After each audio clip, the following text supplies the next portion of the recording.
Fala aí galera, tudo tranquilo? Hoje damos sequência à nossa série Cartas à Igreja, onde temos estudado as epístolas em ordem cronológica, tendo começado por Tiago, irmão de Jesus, trazendo profundas orientações e grande sabedoria para a igreja, não só em seu dia em Jerusalém, mas também para os dias de hoje. Essas palavras continuam ecoando, sendo válidas e devem regir o nosso comportamento como igreja e, obviamente, como cristão, sendo igreja o coletivo dos discípulos de Jesus.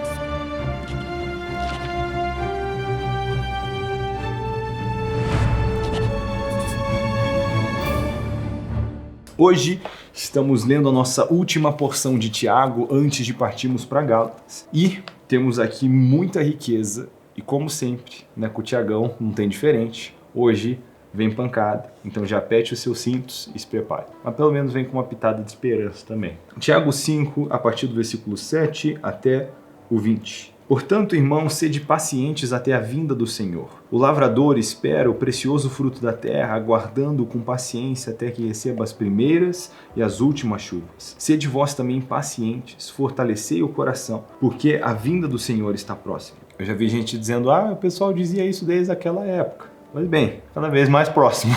Continua estando próximo ainda mais agora. Versículo 9, irmãos, não vos queixeis uns dos outros para que não sejais julgados. Tiago sempre nessa perspectiva, cuidado da maneira como você julga. Você vai ser julgado do mesmo jeito. O juiz está às portas. Irmãos, tomai os profetas que falaram em nome do Senhor como exemplo de paciência e de perseverança diante do sofrimento. Chamamos de felizes os que suportaram aflições. Ouviste sobre paciência de Jó e vistes o fim que o Senhor lhe deu, porque o Senhor é cheio de misericórdia e compaixão. Mas, meus irmãos, sobretudo, não jureis nem pelo céu, nem pela terra, nem façais qualquer outro juramento. Seja, porém, o vosso sim, sim e o vosso não, não, para não cairdes em condenação. A gente mencionou já como o Tiago puxa muito do sermão, né, da montanha, e nós vemos isso. Não tem necessidade de ficar tentando validar a sua palavra em nome disso ou daquilo. Quando o seu sim é sim e o seu não é não, a sua palavra se valida, né, por si só. Se você tem a reputação de cumprir o que você diz, então você vai ser visto dessa maneira. Se alguém precisa te convencer que ele é respeitável, e provavelmente não é. Só pensar nas pessoas que você admira, né? Elas provavelmente não sentaram com você para te explicar por que você devia admirar elas. Não, isso foi uma consequência natural pelo fato de que essas pessoas são, em alguma área, admiráveis. Então, com a nossa palavra e a nossa reputação fica do mesmo jeito.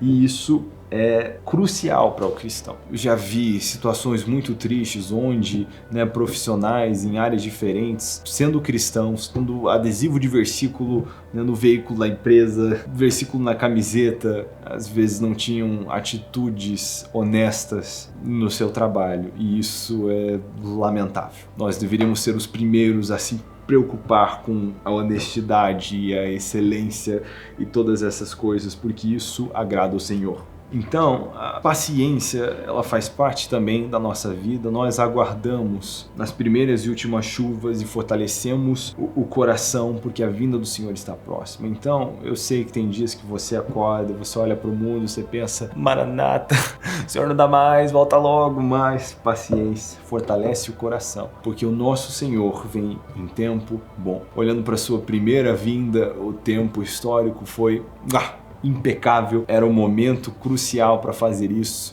né? Não só de acordo com as profecias, vemos Daniel 9, 25 e 26 falando que o Senhor, né, o Cristo viria depois de uma reconstrução do Templo de Jerusalém, mas antes de uma destruição do Templo de Jerusalém, algo que acontece entre Neemias e mais tarde, né, no ano 70, a queda de Jerusalém pelo Império Romano, uma janela ali de mais ou menos 500 anos, se eu não me engano, posso estar enganado, é uma janela apertada de certa forma disso acontecer, mas a sua vinda foi em tempo bom, a sua primeira vinda, sua segunda vinda não é diferente. Graças a Deus pela paciência de nosso Pai, os céus que retém o Senhor Jesus, porque agora eu e você temos o privilégio de fazer parte desse reino. É tempo de estender essa misericórdia, clemência, paciência aos outros, para que eles possam fazer parte desse reino também. Então, fortaleça o seu coração nesse dia de dificuldade, porque ainda existem chuvas para cair sobre a terra. E isso é uma boa notícia para aqueles que desejam trabalhar na terra. Então, tome seu arado, abandone suas desculpas e fortaleça o seu coração em paciência.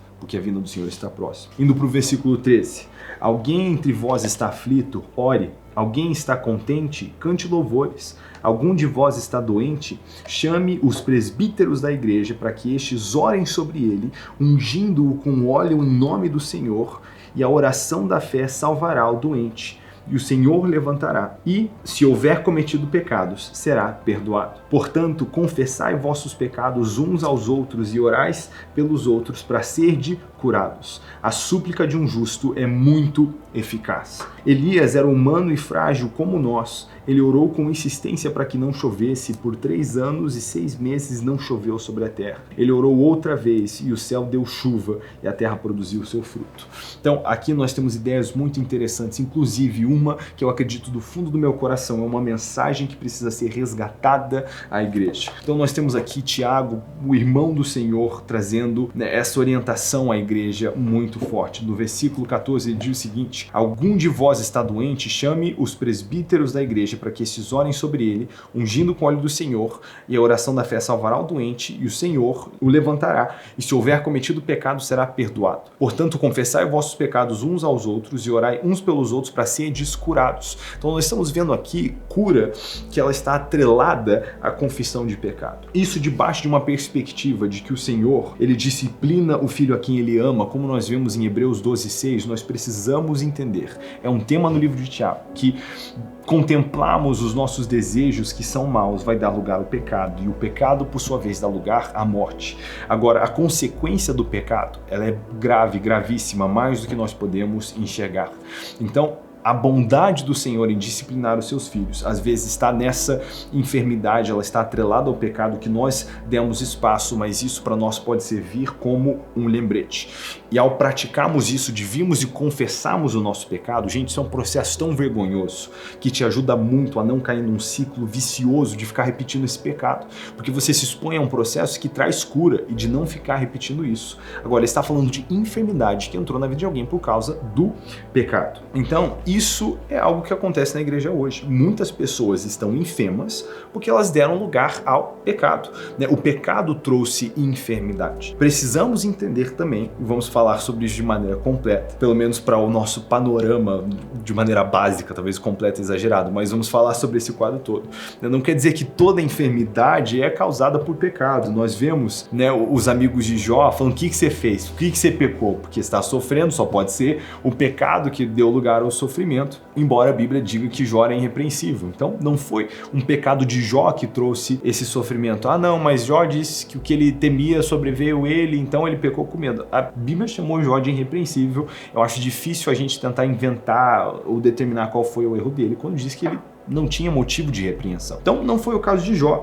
Inclusive, nós vemos em João, no capítulo 9, versículo 2 ao 3, nós vemos Jesus curando um homem. E as pessoas perguntam por que esse homem, né, tinha essa enfermidade. Foi o pecado dele ou o pecado de seus pais? E Jesus diz: não foi o pecado de ninguém. Foi para que Deus fosse glorificado através dessa cura. Agora, né, é um testemunho, mas ele diz: não foi o pecado de ninguém que trouxe essa enfermidade. Do mesmo jeito, vemos Hebreus 5 no versículo 8, dizendo que Jesus aprendeu obediência pelas coisas que sofreu. Quer dizer, Jesus sofreu mesmo sem pecar. Ele nunca pecou, né, não pecou de jeito nenhum, mas sofreu. Então, precisamos entender que nem todo sofrimento está atrelado ao pecado.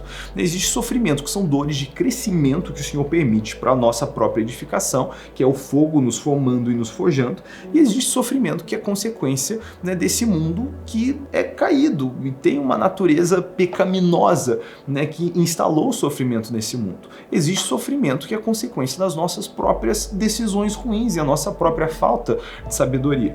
Mas existe também sofrimento que é atrelado ao pecado. Eu acho muito interessante, porque Deus, ele é um Deus de clareza, ele não é um Deus de confusão.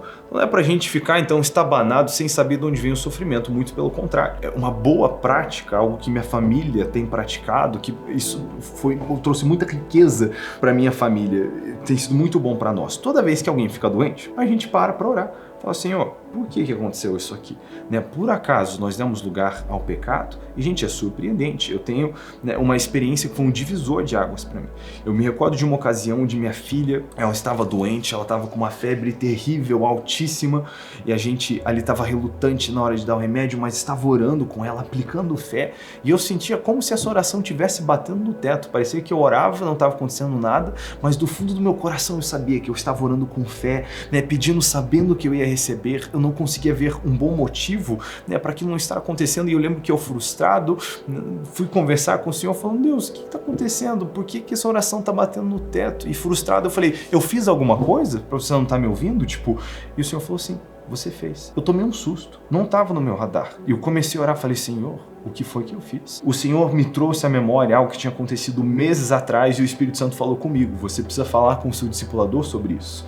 Mas eu falei, não, mas isso aqui, tipo, não foi nem errado, foi só uma, tipo assim, foi uma deslizada, foi um tropeço, não foi pecado. E eu debati com o Espírito Santo e naquela hora eu não percebi, mas nesse momento o Senhor me mostrou. Eu desobedeci o Espírito Santo. Ele me falou, faz, e eu me justifiquei porque eu não devia fazer e não fiz. Então, se eu não tinha errado antes com que eu julguei não ser pecado, nesse momento eu pequei gravemente. Então, quando o Senhor me disse isso, eu imediatamente peguei o meu celular, estava de madrugada, eu não quis ligar para não acordá-lo. Mas eu peguei o meu celular e eu mandei um áudio pro meu discipulador falando, olha, eu vacilei 2 vezes. Primeiro, né, debatendo se isso era pecado ou não. E segundo, desobedecendo, né, o Espírito Santo. Então eu me arrependi dos meus 2 erros. Eu confessei aquilo tudo para ele. E enquanto eu mandava essa mensagem, eu senti algo mudar na atmosfera. Imediatamente, quando eu guardei o celular, eu fui até o quarto da minha filha, eu impus as mãos sobre ela e naquele mesmo instante, ao orar, a febre dela desapareceu, sem remédio, sem nada. Todos nós, eu imediatamente, né, compartilhei tudo com a minha esposa e foi uma experiência marcante pra gente. Primeiro, né, como homem, pra mim foi muito marcante isso, porque homens, nós somos os guarda-chuvas do lar, né? Nós somos a cobertura, os sacerdotes de nossos lares, e o que nós fazemos não vai trazer apenas consequência em nossas vidas, mas na vida de nossas esposas e filhos. Então, precisamos ser muito zelosos. E depois desse episódio, toda vez que um dos meus filhos espirrava lá em casa, eu já ficava desesperado. Senhor, o que foi que eu fiz dessa vez? Né? O que foi? E o Espírito Santo me acalmou e falou, calma. Né? Um dia eu falei, Senhor, o que foi que eu fiz? Você não fez nada, isso é gripe, né? São Paulo, sua filha na escolinha, isso é comum, tipo, a origem disso foi natural. Mas essa prática tem sido boa pra gente, porque pelo menos ela abre a pergunta, Senhor, nós fizemos alguma coisa? Porque se nós fizemos, nós queremos lidar com isso. Porque a enfermidade, ela é muito inferior à consequência do pecado que nós não nos arrependemos. O pecado que se torna vicioso, que produz iniquidade, que vai anestesiando a nossa fé e nos distanciando do Senhor. Então, né, o que nós devemos fazer? Cada vez que existe enfermidade, devemos nos perguntar. Eu já tive enfermidades, né, momentos que eu tive problemas de saúde que não foram espirituais, eles foram fruto, né, das minhas decisões não sábias a respeito do como eu ia comer, não me exercitar e coisas que afetaram negativamente o quadro da minha saúde. Então foi a minha decisão. Então existem todas essas. Agora, como que a gente pode saber o que é? Traga isso para um lugar de oração. O nosso Deus, ele não é como os ídolos dessa geração que tem boca, mas não falam, não. Nós servimos o Deus que é vivo, ele fala conosco, podemos ouvir sua voz, suas ovelhas ouvem a sua voz. Então você pode trazer isso ao Senhor, porque eu acredito que dentro da igreja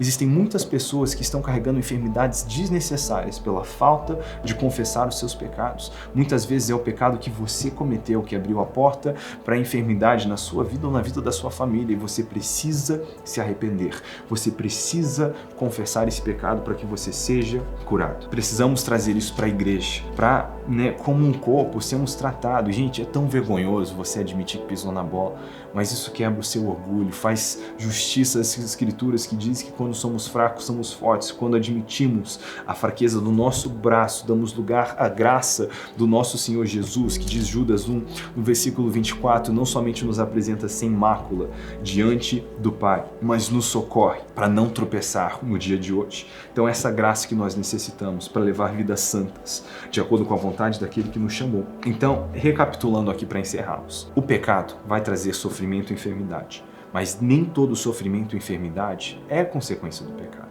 Então precisamos orar, precisamos buscar entender. Vão haver motivos diferentes, mas se for o pecado, o caminho é esse. é confessar esses pecados. E assim nós seremos perdoados dos nossos pecados pela confissão, né, ao Senhor, mas curado do efeito do pecado, curado do pecado na confissão aos nossos irmãos e irmãs. Né? Se você tem um discipulador, irmãos em Cristo que te acompanham, uma cobertura espiritual, é indispensável a prática do discipulado, porque assim como afia o ferro, também um homem afia o seu amigo. Então assim, nós somos aperfeiçoados, né? Cada vez travando uma luta mais diligente contra o pecado. Gente, se é vergonhoso confessar o pecado uma vez, talvez a experiência mais vergonhosa da prática espiritual, da prática cristã, seja confessar aquele pecado uma segunda vez. Mas isso nos leva a entender como é que isso está acontecendo, como é que isso está se repetindo, o que precisa mudar no meu comportamento. No meu livro Mate o Dragão, a Batalha pela Pureza Sexual, nós falamos bastante sobre esse tema, né, especialmente da área sexual, da questão da pornografia, né, a imoralidade, como nós precisamos trazer isso, confessar isso para ser, né, curado e seguir em frente, travando uma batalha eficaz contra o pecado. Ele conclui dizendo que a súplica de um justo é muito eficaz, que Elias era humano como nós, frágil como nós, mas ele orou e por 3 anos e meio não choveu. E ele orou e choveu de novo. Então, nós subestimamos às vezes o que a oração de alguém que caminha em justiça pode fazer. No versículo 19, meus irmãos, se algum de vós se desviar da verdade e alguém o reconduzir a ela, sabei que aquele que fizer um pecador retornar do erro do seu caminho salvará da morte uma vida e cobrirá uma multidão de pecados. Então, de toda a linguagem misericordiosa, né, amorosa de Tiago, mesmo na exortação, isso mexe muito comigo. Salvar da morte uma vida. Né? Se alguém está no pecado, perdido no pecado, no erro, né? Cabe a nós, os irmãozinhos em Cristo Jesus, irmos e resgatarmos essas pessoas do pecado. E aquele que faz isso salva da morte uma vida. Amados, eu consigo pensar em poucas coisas tão importantes, né, na nossa vida cristã do que resgatar alguém que está perdido no pecado.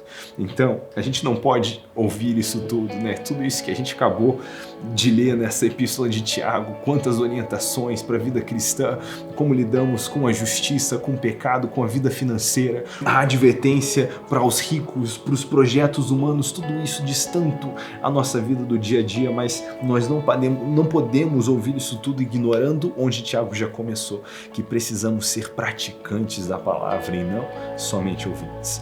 Então, eu quero muito terminar essa epístola de Tiago, não somente trazendo aquele convite a praticar tudo que você ouviu em todas essas diversas áreas da vida, né? Que igreja seríamos se fôssemos uma igreja bíblica, de acordo com a vontade daquele que nos chamou. Mas eu quero terminar a epístola de Tiago com uma tarefa de casa. Aquele que fizer um pecador retornar do erro do seu caminho, salvará da morte uma vida e cobrirá uma multidão de pecados. Irmão e irmã, em Cristo Jesus, a tarefa de casa para a epístola de Tiago é correr atrás de alguém que está perdido no caminho do erro do pecado. Essa escola é diferente, não tem nota, não tem prova, mas a tarefa de casa é essa.